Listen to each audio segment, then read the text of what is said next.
এই দেখো মন্ত্রী। ওটা তো একটা মৌচাক মহারাজ। আরে কাছে এসো। মতলবটা ভালো ঠেকছে না, আমাকে আবার নতুন কোনো সমস্যায় ফেলার চেষ্টা করছে। দারুণ বুদ্ধি মহারাজ, এবার গোপাল বুঝবে ঠেলা।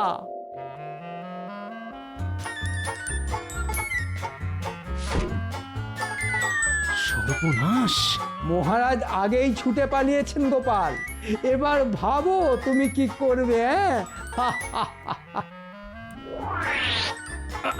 ওরে বাবারে! মরে গেলেও আমি এখান থেকে পালাবো না। মহারাজকে আমি কিছুতেই অনুকরণ করব না। দেখো মন্ত্রী দেখো, গোপাল দাঁড়িয়ে দাঁড়িয়ে কেমন মৌমাছির কামড় খাচ্ছে। মহারাজ, গোপালের ভীষণ জেদ। গোপাল যখন একবার ঠিক করেছে যে ও আপনাকে অনুকরণ করবে না, তখন মরে গেলেও সেটা করবে না। তাই তো দেখছি মন্ত্রী, গোপাল যদি নিজের সিদ্ধান্তে অনড় থাকতে পারে তাহলে আমিও পারব। না, অনেক হয়েছে, আর নয়। এবার আমাকে আমার মোক্ষম চালটা চেলে জিতে বেরিয়ে আসতেই হবে। মহারাজকে আর সুযোগ দেওয়া চলবে না। উফ, এই সময় আমার বাড়ির বিছানাটা খুব দরকার ছিল।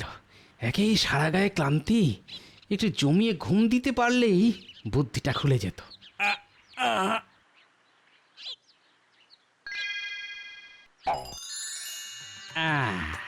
পেয়েছি। একটা উপায় খুঁজে পেয়েছি।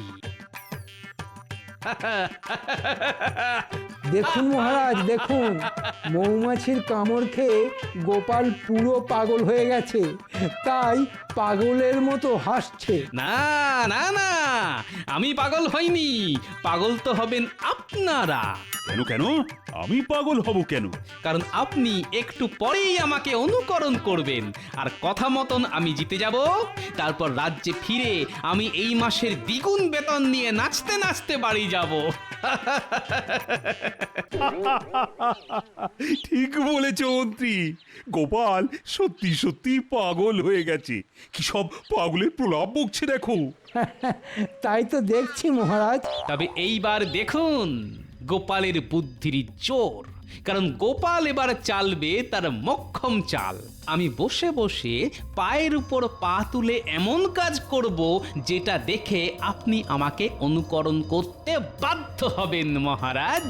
তাই নাকি? তবে দেখি তোমার বুদ্ধির জোর। আমি মরে গেলেও তোমাকে অনুকরণ করব না গোপাল, কিছুতেই নেই।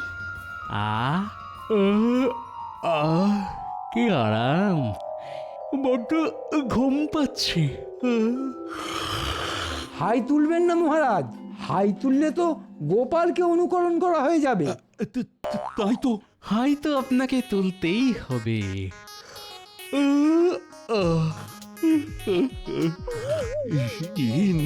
না না, আমি কি করলাম? কি করলেন মহারাজ? আমিও তো হাই তুলে ফেললাম। এই তো মহারাজ আমাকে অনুকরণ করেছেন। হায় হায় হায়, আমি কি করলাম? জেনে শুনে গোপালকে অনুকরণ করলাম। অনুকরণ তো আপনাকে করতেই হতো, কারণ আপনার সামনে কেউ বড় বড় হাই তুলছে, সেটা দেখে আপনি হাই তুলবেন না, এ যে অসম্ভব ব্যাপার। ছোট থেকে শুনে আসছি হাই তোলা বড্ড ছোঁয়াচে, আর আজ সেটা নিজের চোখে দেখলাম। হ্যাঁ, গোপাল, তোমার পিঠে পিঠে এত বুদ্ধি! আমার নাম গোপাল ভাঁড়, আর বলেছিলাম না মহারাজ, গোপাল কাউকে অনুকরণ করে না, উল্টে সবাই গোপালকে অনুকরণ করে। চা তো কোথা থেকে কি হয়ে গেল কিছুই বুঝতে পারলাম না। মহারাজ, এবার যেমনটা কথা ছিল তেমনটা হোক। চলুন আমরা রাজ্যে ফিরে যাই।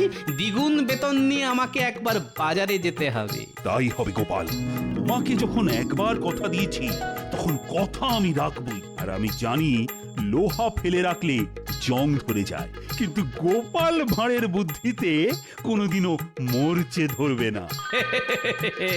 ঠিক বলেছেন মহারাজ। এই নাও গোপাল, তোমার এই মাসের দ্বিগুণ বেতন।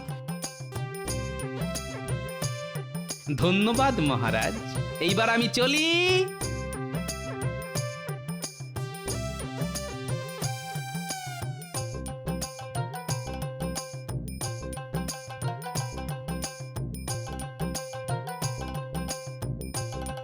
আহা কি আনন্দ, আহা আহা আহা।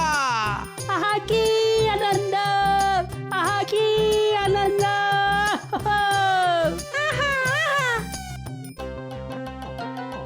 এই এই তোরা আমাকে অনুকরণ করছিস কেন রে? আরে বড়দের অনুকরণ করেই তো বাচ্চারা বড় হতে চায় গোপাল দাদু। আর তুমি হলে আমাদের একমাত্র দাদু, আমরাও বড় হয়ে তোমার মতনই হতে চাই গোপাল দাদু। তা ঠিক, মাঝে মাঝে অনুকরণ করাও ভালো। কই গো, বলি কোথায় গেলে? একটু আগেই দেখে গেলাম আমার মানুষটা খাটের ওপর বসে আছে। বলি আমায় খাবার আনতে বলে কোথায় চলে গেলে শুনি? কোথাও যাইনি গো গিন্নি, আমি ঘরেই আছি। বলি খাটের নিচে ঢুকে বসে আছো কেন শুনি? আর বলো না, ট্যাগ থেকে পয়সা বার করতে গিয়ে পয়সাটা মাটিতে পড়ে খাটের নিচে গড়িয়ে ঢুকে গেল। আমার ট্যাগের শেষ পয়সা ছিল গো ওটা। সর্বনাশ, এবার কি হবে? আজ তবে বাজার হবে কি করে শুনি? সেটাই তো ভাবছি গিন্নি, খাটের নিচে কত ময়লা, তার উপর বাতিল জিনিসপত্রে ঠাসা। দূর দূর, পয়সাটার খুঁজে পাওয়া যাবে বলে মনে হচ্ছে না। বারবার বলেছি টাকা পয়সা একটু সাবধানে রেখো। একেই আমাদের নুন আনতে পান্তা ফুরোয়, তার উপর বাবু ট্যাকের পয়সা হারিয়ে বসে আছে। ধুর! সর্বনাশ, যে ভয়টা পাচ্ছিলাম সেটাই হলো দেখছি। এবার কি হবে? পেয়েছি। গিন্নির জন্য উপহার কিনে নিয়ে এসে গিন্নির হাতে তুলে দিলেই গিন্নির রাগ একেবারে গলে জল হয়ে যাবে। তখন আমাকে আর নিজে হাতে জল গড়িয়েও খেতে হবে না। কিন্তু কিন্তু আমার ট্যাগ যে পুরো খালি, গিন্নির জন্য উপহার কিনবো কেমন করে? হ্যাঁ, মহারাজ তো আছেন।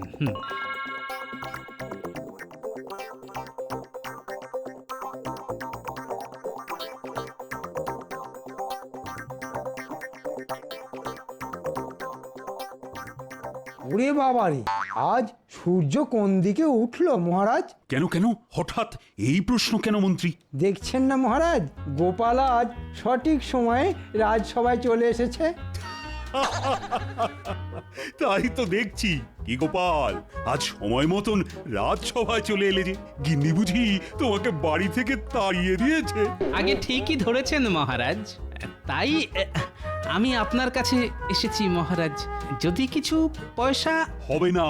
হ্যাঁ? ঠিক শুনেছো তুমি, আমি তোমাকে একটা পয়সাও দেব না। তুমি শুধু পয়সা লোভেই রাজসভায় আসো গোপাল। ঠিক হয়েছে, ঠিক হয়েছে। কে বলেছে? কে বলেছে মহারাজ আমি শুধু পয়সার লোভে রাজসভায় আসি? আমি হলাম গোপাল ভাঁড়। আমি কতবার আমার বুদ্ধির জোরে এই রাজ্যটাকে বাঁচিয়েছি, সেসব কথা কি আপনি ভুলে গেলেন মহারাজ? ভুলে আমি যাইনি গোপাল, আমার সব মনে আছে। কিন্তু আমি যে তোমাকে এমনি এমনি একটা পয়সাও দেব না।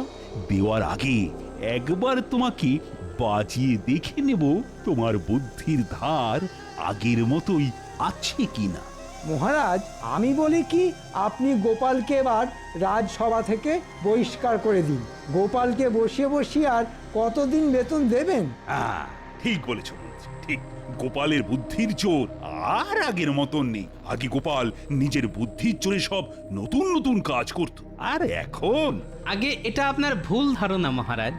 গোপালের বুদ্ধি সেই আগের মতোই আছে। আর গোপাল ভাঁড়ের নিজস্বতা হলো গোপাল নিজের বুদ্ধিতে চলে, কাউকে অনুকরণ করে না। উল্টে সবাই গোপালকে অনুকরণ করে মহারাজ। তাই না? গোপাল কাউকে অনুকরণ করে না, উল্টে সবাই গোপালকে অনুকরণ করে। আচ্ছা বেশ, তুমি যদি তোমার এই কথার প্রমাণ আমাকে দিতে পারো, তাহলে আমি তোমাকে এই মাসেই দ্বিগুণ বেতন দেব। আর গোপাল যদি নিজের কথায় প্রমাণ দিতে না পারে, তাহলে গোপালের আগামী 5 মাসের বেতন কেটে নেওয়া হবে। কি গোপাল, রাজি তো? একটা অন্যরকম গন্ধ পাচ্ছি বলে মনে হচ্ছে। মহারাজ কি জেনে বুঝে আমার বুদ্ধির পরীক্ষা নিচ্ছেন? বলো গোপাল, বলো। আমি রাজি মহারাজ, বলুন আমাকে কি করতে হবে। বেশ, তাহলে একদিন আমি আর তুমি পাশের রাজ্যের জঙ্গলে ভ্রমণে যাব, এবং যাব খালি হাতে। তোমাকে আমার সঙ্গে গোটা একদিন কাটাতে হবে। আমি সারাদিন যে যে কাজ করব, তোমাকে তার উল্টোটা করতে হবে। আমাকে কিন্তু অনুকরণ করলে চলবে না। বেশ, তাহলেই আমি জিতে যাব। না না না, তাহলে তো টক্কর সমান সমান হবে। জিততে হলে তোমাকে এমন কাজ করতে হবে যেটা আমি অনুকরণ করব। তুমি যে কাজটা করবে সেটা আমাকে অনুকরণ করাতে পারলেই তুমি জিতে যাবে গোপাল। কারণ একটু আগেই তুমি বলেছো গোপাল কাউকে অনুকরণ করে না, উল্টে সবাই গোপালকে অনুকরণ করে। তবে আর দেরি কেন, আজই চলুন না মহারাজ, আমিও যাব আপনাদের সঙ্গে। একজন নিরপেক্ষ মানুষ তো লাগবেই বিচার করার জন্য। বেশ, তবে আজকেই চলো। সেনাপতি, এক্ষুনি ঘোড়া বার করো, আমরা সবার প্রথমে নদীর ধারে যাব। এক্ষুনি যাচ্ছি মহারাজ। মহারাজ যখন ঘোড়ায় চেপে যাবেন তখন আমি পায়ে হেঁটে যাব, না হলে তো মহারাজকে অনুকরণ করা হয়ে যাবে। আমি চললাম মহারাজ, নদীর ধারে পৌঁছে আপনার সঙ্গে দেখা হবে।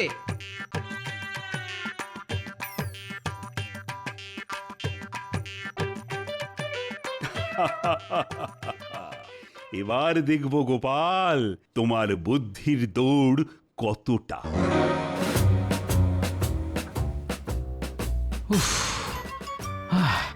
বাবা, এবার নাক মুখ দিয়ে ভাত পেরিয়ে আসবে বলে মনে হচ্ছে, কিন্তু হাল ছাড়লে হবে না। যে করেই হোক আজকের দিনটা মহারাজকে কোনো রকম ভাবে অনুকরণ না করে কাটিয়ে দিতে পারলেই দ্বিগুণ বেতন নিয়ে নাচতে নাচতে বাড়িতে ফেরা যাবে। তখন আমার গিন্নি আর আমার উপর রাগ করে থাকবে না, আর আমারও সংসার চালানোর জন্য লোকের কাছে হাত পাততে হবে না। তাছাড়া এটা গোপাল ভাঁড়ের মান সম্মানের ব্যাপার, এত সহজে আমি ছেড়ে কথা বলবো না। কি গোপাল, দৌড়াতে কেমন লাগছে? আগে রাজকোষ থেকে মোহর চুরি করার পর আপনার ঠিক যেমন ভালো লাগে তেমনই ভালো লাগছে মন্ত্রী মশাই। দেখেছেন মহারাজ, গোপাল মচকাবে তবু ভাঙবে না। গোপাল, এইভাবে ছুটতে থাকলে তো তুমি দুদিনেই নিজের অত বড় ভুঁড়িখানা খোয়াবে, তখন কিন্তু তোমাকে দেখতে বেশ লাগবে। যত ইচ্ছে হাসুন মহারাজ, মরে গেলেও আজ আমি আপনাকে অনুকরণ করব না, কিছুতেই নয়। তাই নাকি? তবে আর কি, ছুটতে ছুটতে তাড়াতাড়ি নদীর ধারে এসো, আমরা চললাম।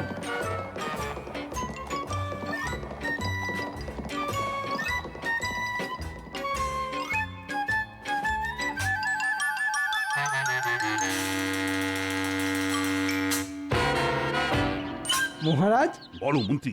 আমরা তো পৌঁছে গেলাম, কিন্তু এবার আমাদের গোপালের আসা পর্যন্ত অপেক্ষা করতে হবে।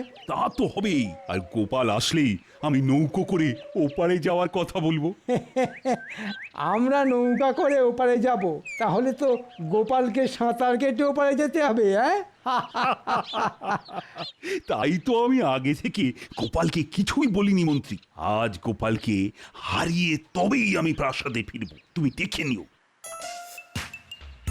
আরেকটু, ওই তো মহারাজ আর মন্ত্রী মশাই দাঁড়িয়ে আছেন। উফ, আমি এসে গেছি মহারাজ। এসো গোপাল, এসো, আমরা তো তোমার জন্যই অপেক্ষা করছিলাম। ঠিক বলেছেন মহারাজ। হ্যাঁ, এবার আমরা এখান থেকে কোথায় যাব মহারাজ? আমরা যাব নদীর ওপারে, আর আমি যাব নৌকো করে। আমিও মহারাজের সঙ্গে নৌকা করে ওপারে যাব। কিন্তু তুমি কিসে করে যাবে শুনি? নৌকা করে গেলে তো মহারাজকে অনুকরণ করা হয়ে যাবে।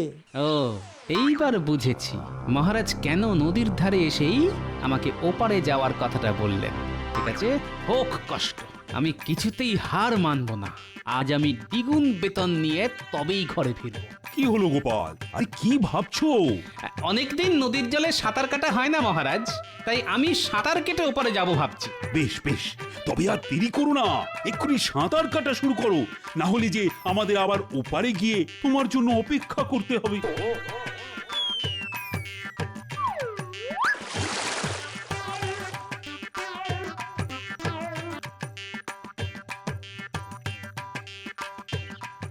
মহারাজ, গোপালকে দেখে মনে হচ্ছে গোপাল এত সহজে হার মানবে না। যাই হয়ে যাক, গোপাল আপনাকে কিছুতেই অনুকরণ করবে না। তাহলেও গোপাল জিততে পারবে না মন্ত্রী। গোপালকে জিততে হলে এমন কিছু করতে হবে যেটা আমি অনুকরণ করি, আর আমি মরে গেলেও গোপালকে অনুকরণ করব না। ওই দেখুন মহারাজ, গোপাল অনেক দূর এগিয়ে গেছে।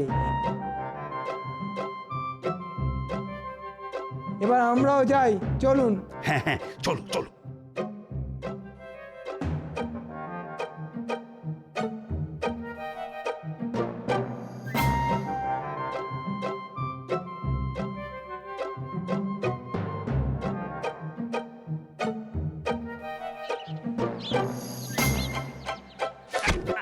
আরে আরে এটা এটা কি হচ্ছে? দেখছি গোপাল, তোমার তোমার গামছাখানা কতটা ভিজলো। ভালো হচ্ছে না কিন্তু মন্ত্রী মশাই। ছেড়ে দাও মন্ত্রী, গোপালকে আর কষ্ট দিও না। এমনিতেই এই চেহারা নিয়ে সাঁতার কাটতে কাটতে গোপালের অবস্থা খুব খারাপ।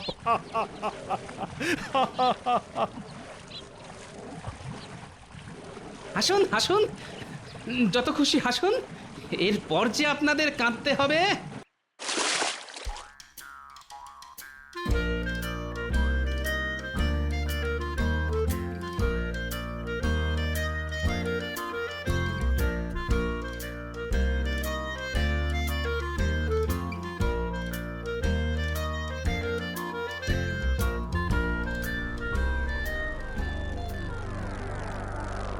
যা, এই গোপাল গেল কোথায়? মাঝ নদীতে গোপাল ডুবে যায়নি তো? না না না, তা কি করে হয়? ও- ও- ওই তো গোপাল আসছে। সেই শয়তান এত সহজে মরে গেলে তো ল্যাটটা চুকেই যাবে। আমি এসে গেছি মহারাজ। ওরে বাবারে, প্রথমে এতটা পথ দৌড়নো, তারপর এই নদী সাঁতরে পার হওয়া, পেটে ছুঁচোয় একেবারে ডং বৈঠক দিচ্ছে। তবে চলো গোপাল, এবার জঙ্গলের ভিতরে যাওয়া যাক।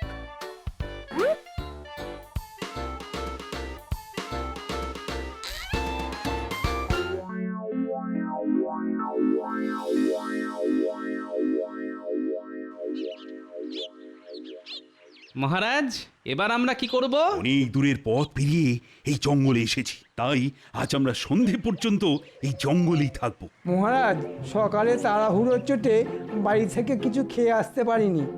আমার বড্ড খিদে পেয়েছে। তবে এক কাজ করো মন্ত্রী, আশেপাশে অনেক ফল গাছ আছে দেখছি, তুমি গিয়ে আমাদের সবার জন্য বেশি বেশি করে ফল পেড়ে নিয়ে এসো তো। আমি আর গোপাল ততক্ষণ এই গাছের ছায়ায় বসে একটু জিরিয়ে নিই। আচ্ছা মহারাজ, আমি এক্ষুনি যাচ্ছি।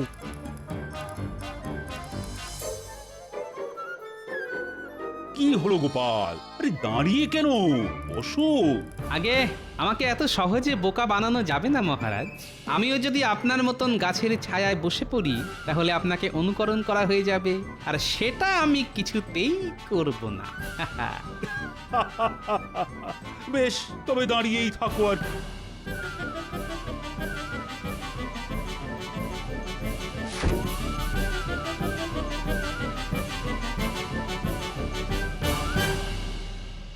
আহ, কত ফলমূল!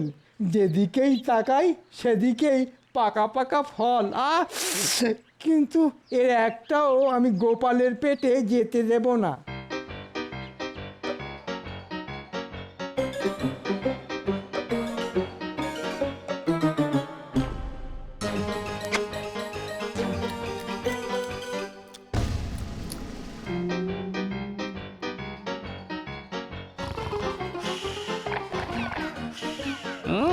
মহারাজ মনের সুখে জিরিয়ে নিচ্ছেন, এদিকে আমাকে দেখো, এত খাটাখাটি করো, দাঁড়িয়ে থাকতে হচ্ছে। মহারাজ, আমি এসে গেছি মহারাজ।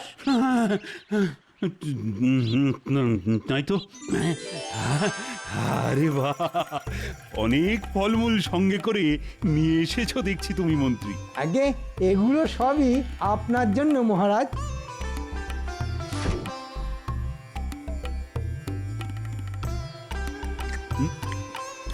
না না, আমি একা এত ফলমূল খেতেই পারবো না। কি গোপাল, দাঁড়িয়ে না থেকে তুমিও খাওয়া শুরু করো। না গোপাল, খাও। মহারাজ তো আগেই খাওয়া শুরু করে দিয়েছেন, তুমিও শুরু করো। আপনারাই খান, পেট ভরে খান, আমার খিদে নেই। সে কি এতটা পথ হেঁটে ছুটে সাঁতার কেটে এলে আর এখন বলছো খিদে নেই? আছে আছে, গোপালের খুব খিদে আছে, খাচ্ছে না শুধু ওই দ্বিগুণ বেতনের লোভে। গোপাল খাওয়া শুরু করলেই তো আপনাকে অনুকরণ করা হয়ে যাবে। হ্যাঁ, তবে আছি না খেয়েই থাকো তুমি। আহ আহ কি সুস্বাদু। ভগবান, আমাকে আমাকে আরেকটু সহ্য ক্ষমতা দাও। শুধু আজকের দিনটা কোনো রকমে কাটিয়ে দিতে পারলেই হলো। এত সহজে আমি তোমাকে ছেড়ে দেব না গোপাল, এবার দেখো আমি কি করি।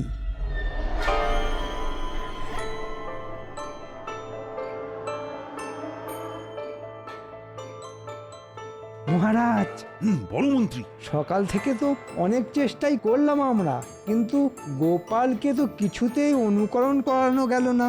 হ্যাঁ, সেটাই তো ভাবছি মন্ত্রী। এবার এমন কিছু একটা করতে হবে যা